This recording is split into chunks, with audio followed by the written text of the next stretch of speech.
Hi everyone, Tremaine Hey-Ho here. Welcome back to Movie Day, the day where we talk about movies. Today we're going to talk about the top 5 found footage movies.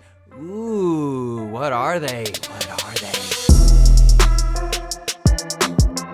So number 5, you can't have any list without having this movie on there. The one that started it all, the Blair Witch Project.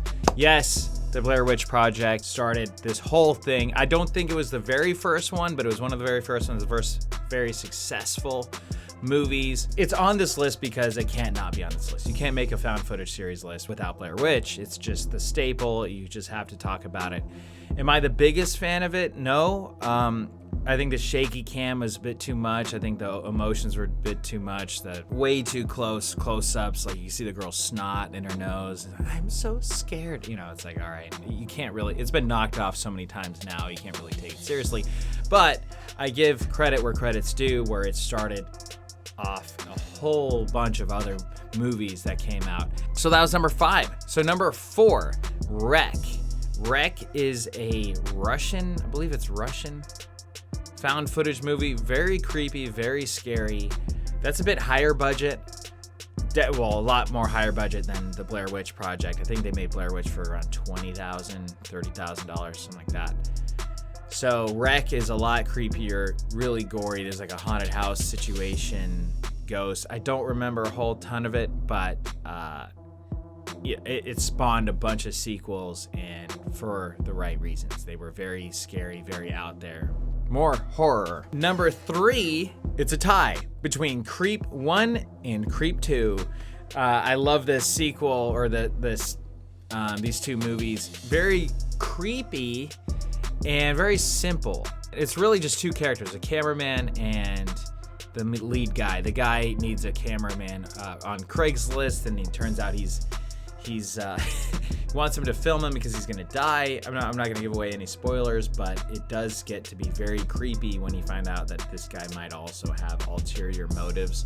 So very simple yet effective movie, and there's a reason why I made it to Netflix.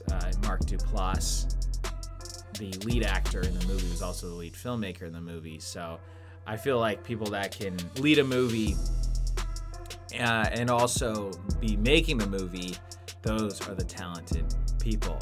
Number 2, what if there's a found footage movie about Bigfoot? What? So I'm not a Bigfoot fan, guys. I think it's really hokey. I don't believe in Bigfoot personally, but I do like the whole mystique. I do like the whole monster in the woods type thing. And this follows the story of a boyfriend and girlfriend that goes to Willow Creek. It's the Bigfoot capital of the world.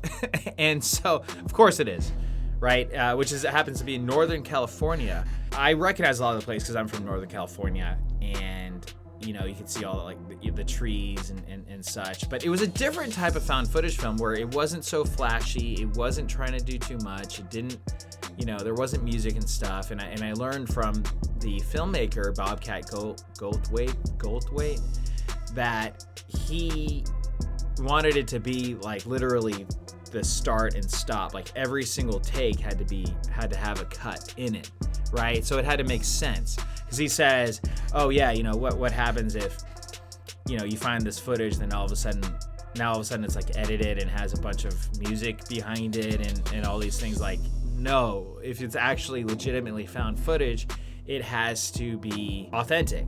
And so authentically, the cuts have to make sense. There's a lot of found footage movies where they go over the top, or there's too many, like you see all the camera stuff around, which you don't see that in raw footage anymore. You just don't, right? They try to make it like it's a VHS tape, or, it gets to be too tacky, too stylized. And the Willow Creek kept it simple. They kept it really simple, and it was effective. And there was one, I believe it's an 18-minute long take for one take of the damn movie. So that was really crazy. So I'm like, wow, they're really going, and it's just the actors acting. I guess my only note would be the lead actors looked too much. He looked too much like a John Krasinski. He looked too much like I don't know. It's like he looked too much like an actor. I feel like a lot of these movies, if they're found footage and they look too good, essentially, or they look, there's kind of that fine line. And then the girlfriend is a wannabe Hollywood actress. So like, I don't like those types of elements, like when they talk about, oh, she wants to be a movie star and live in LA, and they kind of poke fun of LA. He's like, oh, I don't like LA, that's the last place I want to go. Oh, but I'd move for you, type thing. So then they're all on this quest for Bigfoot, where he believes in Bigfoot, she doesn't, but she's along for the ride.